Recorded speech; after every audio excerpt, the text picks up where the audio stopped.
नमस्कार, बहुत बहुत स्वागत है आपका अनादि टीवी के इस खास कार्यक्रम में। मैं हूं आपके साथ अभिषेक भट्टाचार्य और आप देख रहे हैं सत्ता का महासंग्राम। यहां चर्चा होगी राजनीतिक दलों की दांवपेच की, सत्ता के लिए राजनीतिक संग्राम की, जनता के मुद्दों पर कितने खरे उतरे नेताजी, बात होगी उनके रिपोर्ट कार्ड की। समझेंगे विधानसभा सीट का भूत, भविष्य, वर्तमान, चुनावी गणित, दलों की रणनीति। सियासत की बिसात बिछ चुकी है, सत्ता के गलियारों में चुनावी शोर जमकर गूंज रहा है। तो कौन होगा सरताज, किसका ढहेगा किला, किसकी बचेगी साख और किस दल पर जनता को होगा भरोसा। 2023 में किसकी बनेगी सरकार, क्योंकि 23 दिखाएगी 24 की तस्वीर। सत्ता के महासंग्राम में हम विधायक जी का रिपोर्ट कार्ड आपके सामने रखेंगे, क्योंकि हम आपको सूबे के सभी विधायकों की परफॉर्मेंस और उनके क्षेत्रों की जमीनी हकीकत के बारे में एक एक कर बताने जा रहे हैं। इसी कड़ी में सत्ता के महासंग्राम में आज बात पन्ना जिले के पवई विधानसभा सीट की।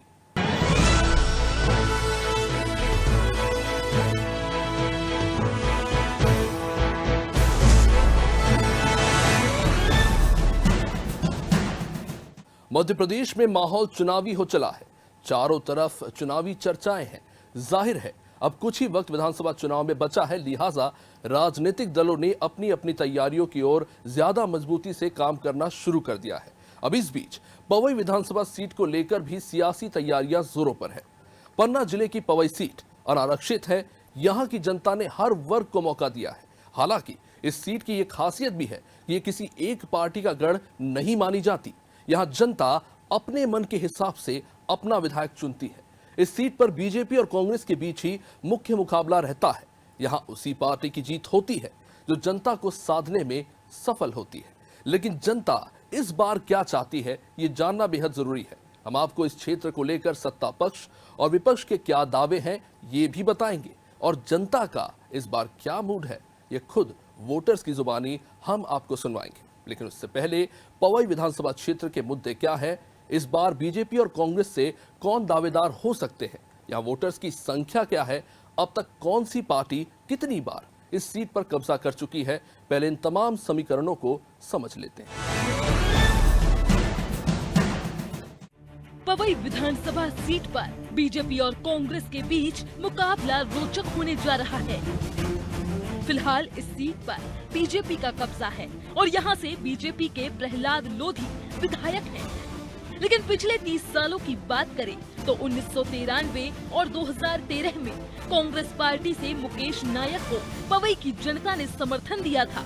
1998 में समाजवादी पार्टी से वीर विक्रम सिंह भैया राजा चुनाव जीते थे। 2003 और 2008 में लगातार 2 बार बीजेपी से ब्रजेंद्र प्रताप सिंह ने जीत हासिल की। कुल मिलाकर देखा जाए तो पवई विधानसभा क्षेत्र की राजनीति पार्टी से अधिक स्थानीय मुद्दों से प्रभावित होती है। कैप्टन जयपाल सिंह, विक्रम सिंह भैया राजा, मुकेश नायक, ब्रजेंद्र सिंह, इन सबको विजय का आशीर्वाद देकर परिस्थिति बदलने पर पराजय का स्वाद भी पवई की जनता ने चखाया है। खैर, इस बार जनता का मूड क्या है, नेताओं के क्या दावे हैं, ये जानने से पहले समझ लेते हैं पवई विधानसभा सीट का पूरा समीकरण। सबसे पहले जानते हैं कि पिछले 3 चुनाव में इस सीट पर किसका दबदबा रहा। 2008 में बीजेपी से ब्रजेंद्र प्रताप सिंह को जीत मिली थी। उन्होंने कांग्रेस के मुकेश नायक को हराया था। 2013 में कांग्रेस से मुकेश नायक जीते थे। उन्होंने बीजेपी के ब्रजेंद्र प्रताप सिंह को मात दी थी। 2018 में बीजेपी से प्रहलाद लोधी विजय हुए। उन्होंने कांग्रेस के मुकेश नायक को हराया था। तो ये तो तय है कि क्षेत्र की जनता कभी बीजेपी तो कभी कांग्रेस को पसंद कर रही है। लेकिन ऐसे में ये जानना जरूरी हो जाता है कि यहाँ के असल मुद्दे क्या हैं, जिनका सरोकार सीधा जनता से है। तो चलिए एक नजर डालते हैं इस क्षेत्र के प्रमुख मुद्दों पर। स्वास्थ्य सुविधाएं, गांव में सड़क की समस्या, पवई को जिला बनाने की मांग, रोजगार एक बड़ा मुद्दा। ये हैं इस क्षेत्र के प्रमुख मुद्दे, जिनके दम पर इस बार क्षेत्र में आर पार की लड़ाई देखने को मिलेगी। मगर इस बार यहाँ पर टिकट वितरण में बीजेपी और कांग्रेस में कई दावेदार हैं जो इस क्षेत्र से दावेदारी कर रहे हैं। पहला नाम है प्रहलाद लोधी, वर्तमान विधायक। दूसरा नाम है डॉक्टर अमित खरे, बीजेपी नेता। तीसरा नाम है संजय नगायच। चौथा नाम है रविराज यादव, पूर्व जिला पंचायत अध्यक्ष। वहीं कांग्रेस की बात करें तो जो नाम सामने निकल कर आ रहे हैं, मुकेश नायक, पूर्व विधायक। पवई विधानसभा क्षेत्र में अगर मतदाताओं की संख्या की बात करें तो यहाँ पर कुल मतदाता 2,77,336 है। पुरुष मतदाता 1,46,515 हैं। महिला मतदाता 1,30,819 हैं। अन्य मतदाता 2 हैं। पवई की विधानसभा सीट अनारक्षित है। पिछले 3 दशक से इस सीट पर 3 बार क्षत्रिय, 2 बार ब्राह्मण और 1 बार पिछड़े वर्ग के प्रत्याशी को जनता का समर्थन प्राप्त हुआ है। लिहाजा इस सीट पर जाति समीकरण की बात करें तो ओबीसी 40%, सामान्य 30%, एससी 15%, एसटी 15%।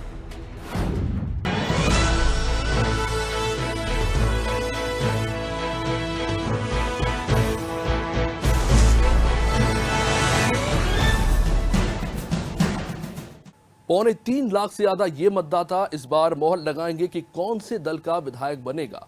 आखिर जनता के मन में इस बार क्या है, हमने इन्हीं मतदाताओं के बीच जाकर उनकी मन की बात टटोलने की पूरी कोशिश की।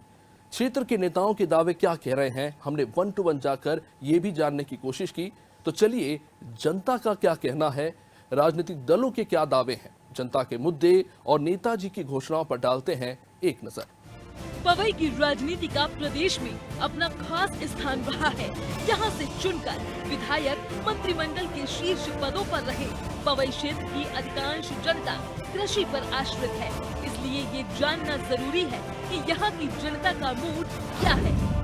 हम आए हैं 58 पवई विधानसभा क्षेत्र, जो मध्य प्रदेश की एक ऐसी सीट है जहां पर सबकी निगाहें टिकी हुई हैं। आइए कुछ लोगों से देखते हैं कैसी क्या राय चल रही है। जैसा कि दादा, जो पिछले बार नेताओं ने अपने यहाँ पे वादे किए थे चुनाव में, वो कितने पूरे हुए कि नहीं हुए, इसके विषय में आप क्या कहना चाहेंगे? तो कुछ उन्होंने वादे करे उसमें तो हम रहे नहीं हैं, लेकिन जनता पार्टी की सरकार में रोड और लाइट 2 चीज से बहुत अच्छी सुविधा हो गई। फिर पर एक चीज की सुविधा नहीं है, गर्मियों में पानी नहीं रहता है। कोई कुआं हो जाए, कोई बार टंकी लग जाए तो बहुत अच्छा है। जनता पार्टी को धन्यवाद देंगे। चलिए, बहुत बहुत धन्यवाद। अब और देखते हैं, जानते हैं भैया से। दादा, आपका शुभ नाम? राम कुमार लोधी। राम कुमार लोधी। पिछले लगभग 10 सालों में कितनी तस्वीर बदली है अपने पवई विधानसभा की? बहुत काफी बदली है। रोड भी हो गए, लाइट भी, बहुत फायदा हुआ है हम लोगों को। चलिए, और जैसा कि अपन ने पिछले चुनाव में जो वादे हुए थे वो कितने पूरे हुए? भैया अब तो कुछ हुआ नहीं, कोई वादे कभी हुआ ही नहीं है। जो बोलेगा मंत्री कुछ किया नहीं आज तक भी, कोई कुछ हुआ ही नहीं है आज तक भी। वर्तमान विधायक जी से आप कितने संतुष्ट हैं उनके कार्यकाल से? हम तो उनके कार्यकाल से बहुत संतुष्ट हैं और उनने बहुत किया है, इसलिए कि कहीं माता राम गुजर गई, कहीं जो इसमें कोरोना में हो गए, इसलिए काम पूरे नहीं कर पाए। और फिर इसके बाद में बच्चा भी खत्म हो गया, क्या कर दें अभी है। तो हम तो बहुत उनसे संतुष्ट हैं। दादा, एक सवाल बताइए, जैसे कि सरकार को, जो बीजेपी सरकार चल रही है अभी अपने शिवराज जी की, तो आगे चुनाव जीतने के लिए उनकी ऐसी कौन सी योजना है जो कारगर हो सकती है चुनाव जीतने के लिए? उनकी कारगर तो चला ही रही भाई साहब। 1000 रुपया भर बर्तन के दे रहा, बर्तन भरे में जीत जाना उनसे है। उनके भरे में जीत जाने में तो अच्छे। अब अगले महीना से 1500 रुपया के हिसाब से कर देंगे। ठीक है। जनता ही सरकार चुनती है। 5 साल बाद जनता ही फैसला सुनाती है कि वो अपने क्षेत्र की जिम्मेदारी किसे देना चाहती है। तो सबसे पहले जनता की इस बार क्या राय है, ये जानना जरूरी है।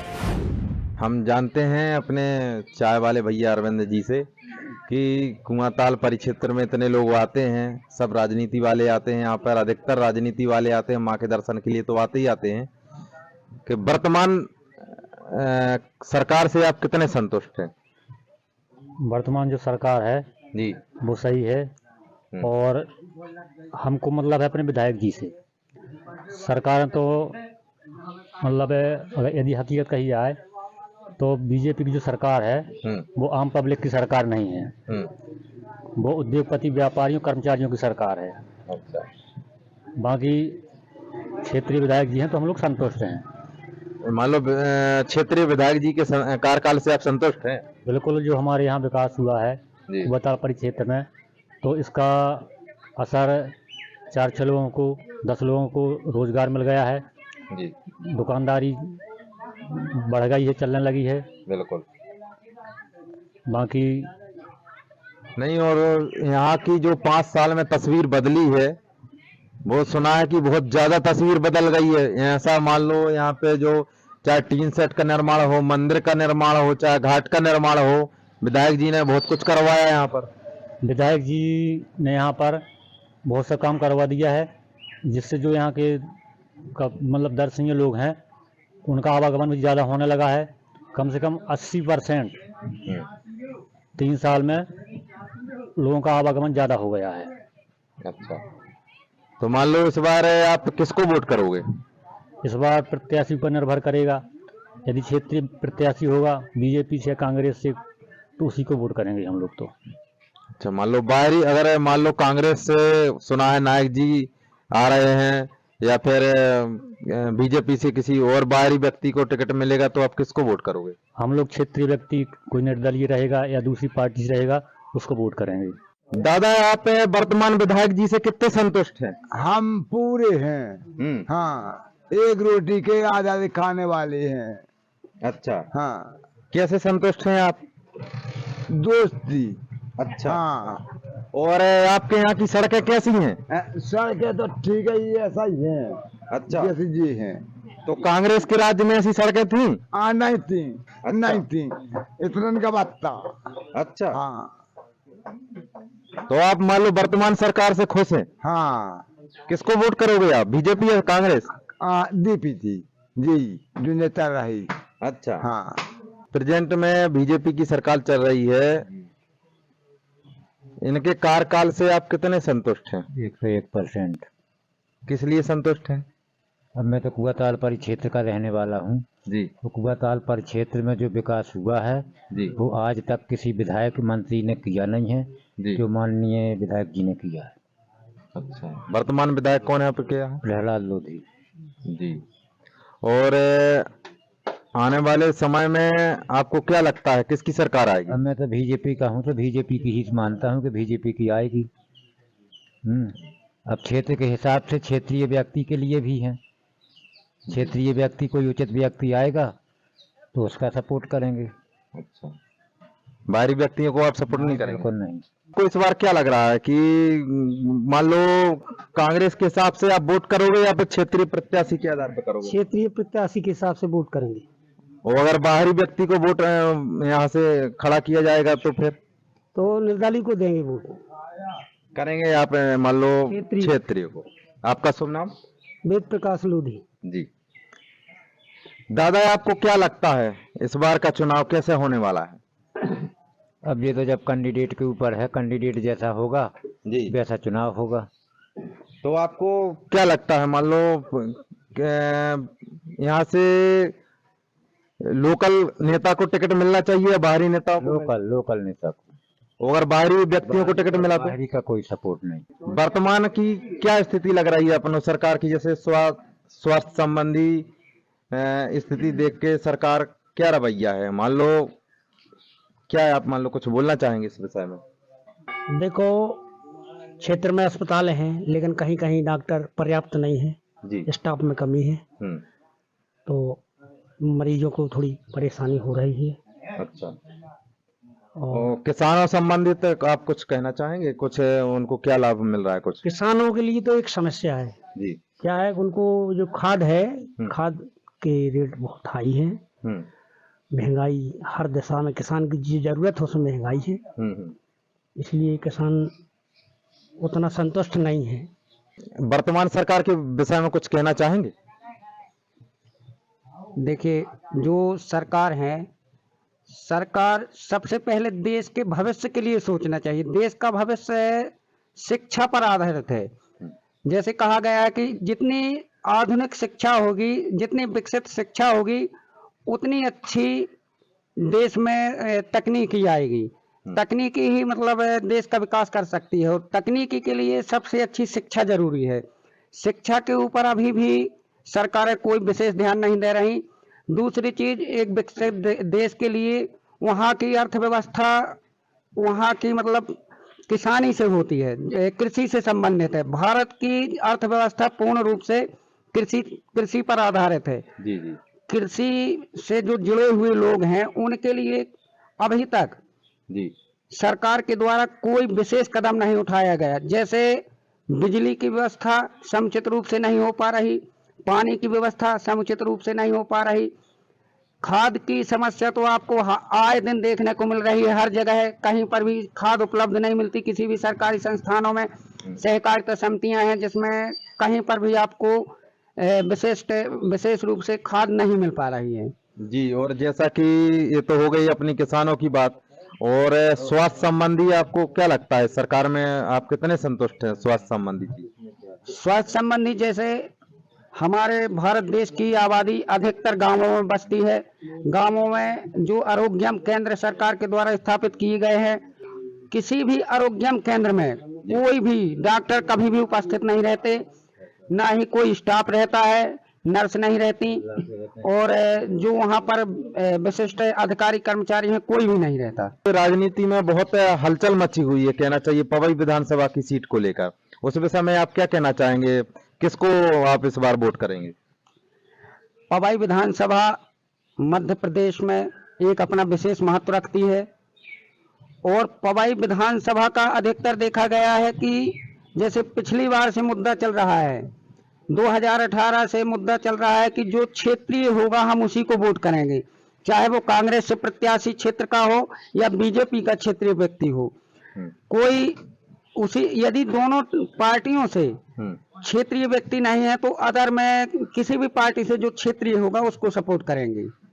अच्छा, मान लो इस बार सिर्फ क्षेत्रीय का मुद्दा है कि हम मान लो अपने क्षेत्र के लोगों को ही सपोर्ट करेंगे। पूरी विधानसभा में क्षेत्रीय मुद्दा गरमाया हुआ है। हर जगह क्षेत्रीय विधायक पहले से बने हुए हैं, उनका कार्यकाल देख करके लोग खुश हैं। जैसे आज हमारे यहाँ कुआताल परिक्षेत्र में कुआताल का विकास हुआ है, जो वो क्षेत्रीय विधायक के होने के कारण हुआ है।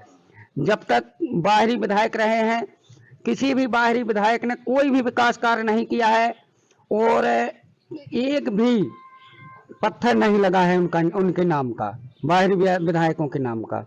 जी जी। और सुना है कि सब अधिकतर यहाँ से पहली बार ही विधायक मान लो क्षेत्रीय बना है, अभी तक सब बाहरी विधायक रहे हैं।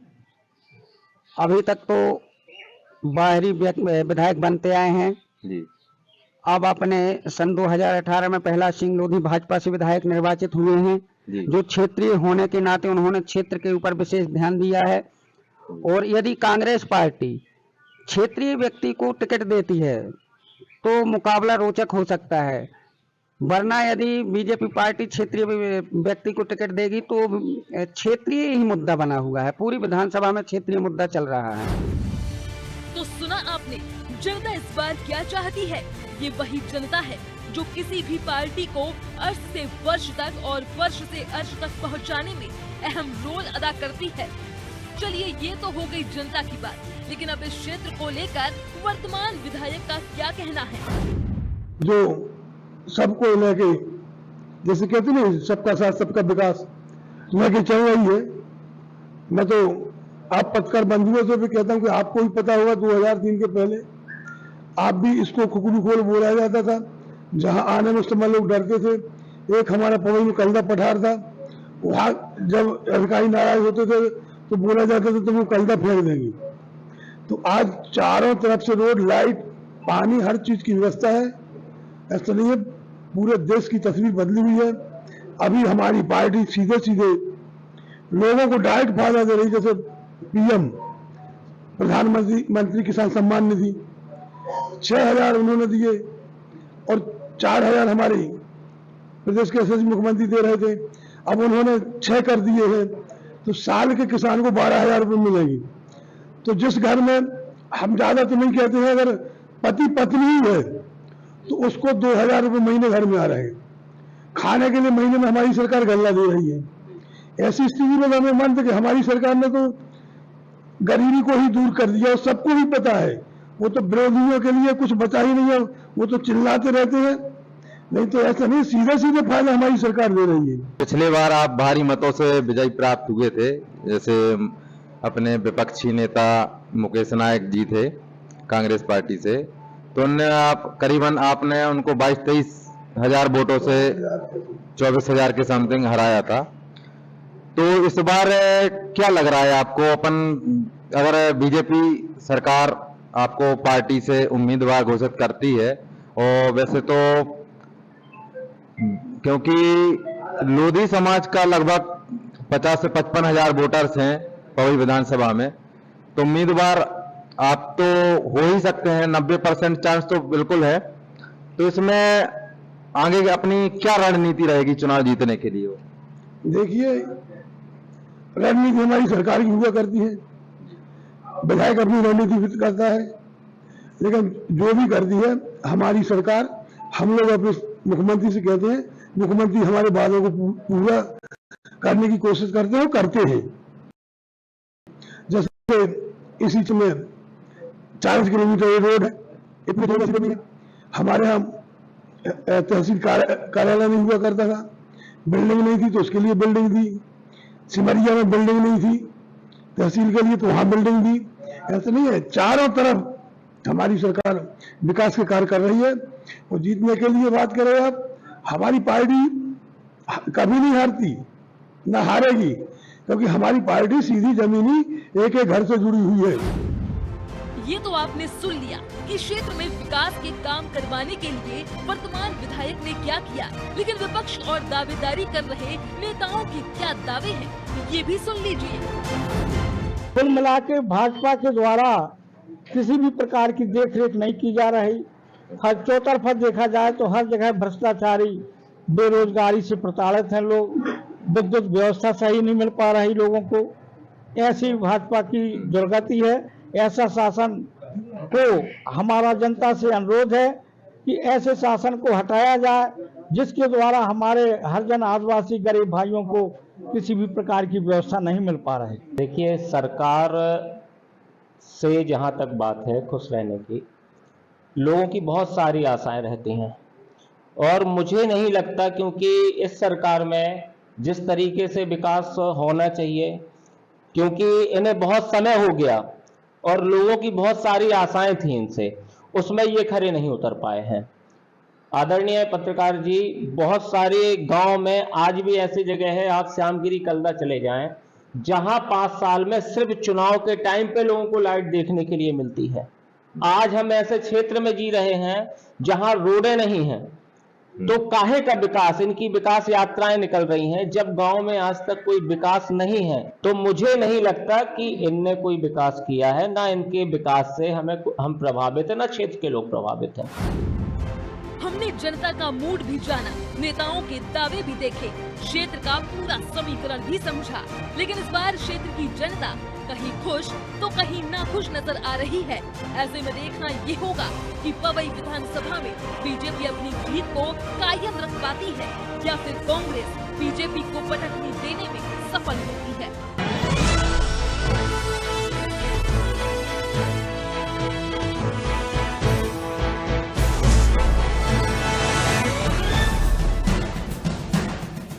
जी हाँ, ये तो तय है कि जिस तरह के समीकरण बन रहे हैं, ऐसे में इसी साल के अंत में होने वाले विधानसभा चुनाव बेहद दिलचस्प होने वाले हैं, क्योंकि सत्ता के महासंग्राम को जीतना तो हर कोई चाहता है, लेकिन जनता का मन पढ़ पाना इतना भी आसान नहीं। फिलहाल के लिए मुझे दीजिए इजाजत, फिर मिलते हैं सत्ता के महासंग्राम में किसी दूसरे विधानसभा सीट की जानकारी के साथ। नमस्कार।